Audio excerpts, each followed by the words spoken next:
I met with a 49-year-old man. I should go straight to the business.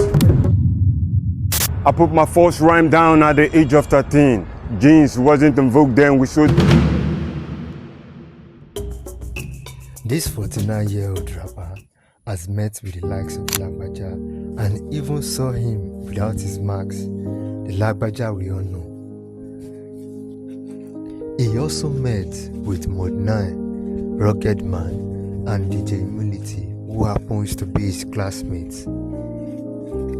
He was very close in the music industry. He even gave tips on what upcoming rappers should do and focus on if they want to have the limelight. He also expressed his displeasure about the music industry and the frustration of not receiving the support you need. If you are an artist or trying to make a name for yourself, then you need to watch this video. Yeah. Josephat Ohobu Oga. Ohobu happens to be Taye in my language. I'm from Cross River State, Ogoja. So I was born on the 21st of March 1977, so I'm an old man now. So my journey into music, I think it's more like a talent, really. But I can remember how I got into music. Of course, they've been rap way back. You have Naughty by Nature and some of those MCs. I love rap from Criss Cross, Jump. But I noticed how I got into rap. I used to tell people, it wasn't as if I heard somebody rap. I'm not so sure about that. But I remember we used to have this national anthem, Arise, O Compatriot. So I used to rap it.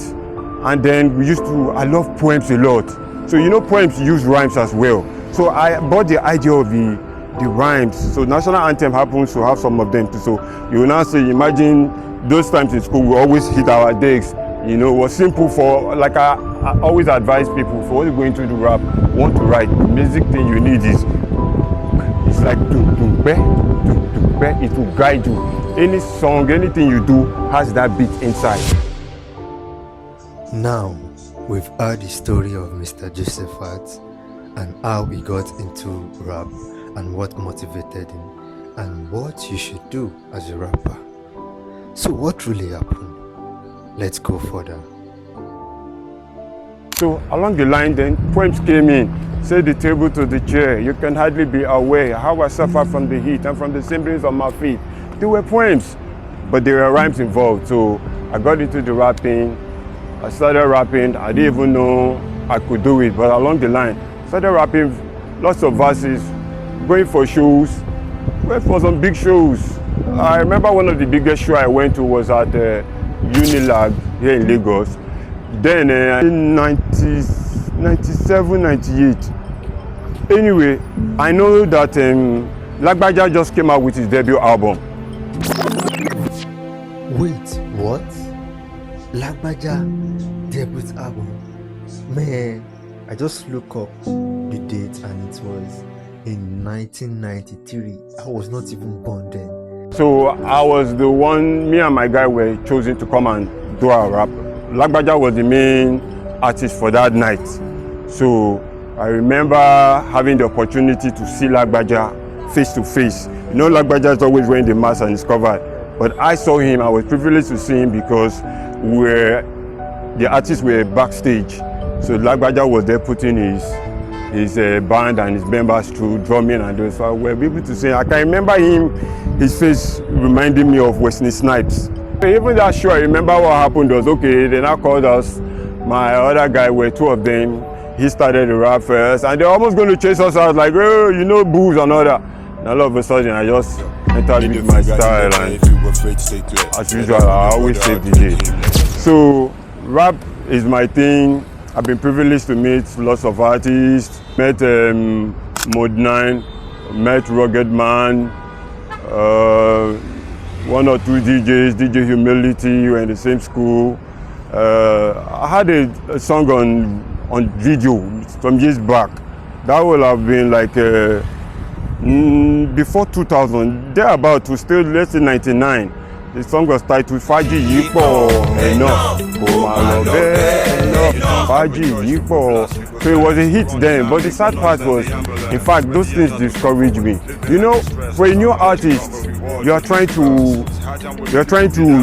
succeed, and you notice that instead of people around you encouraging you, they're more like deterring you.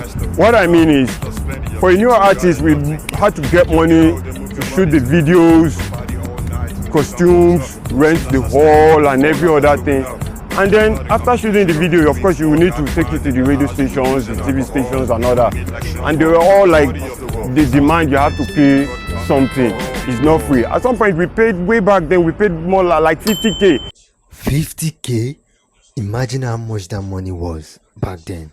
90 something, and it was just going to last for like wasn't up to 7 days that they play the songs. In fact, they will give us a call like, "We're playing your song now," so that you know they are playing it. So that time I was so popular in my street, you know. Maybe imagine somebody just watching the video, and then me by my bug just bust out to go and buy something. You see people pointing.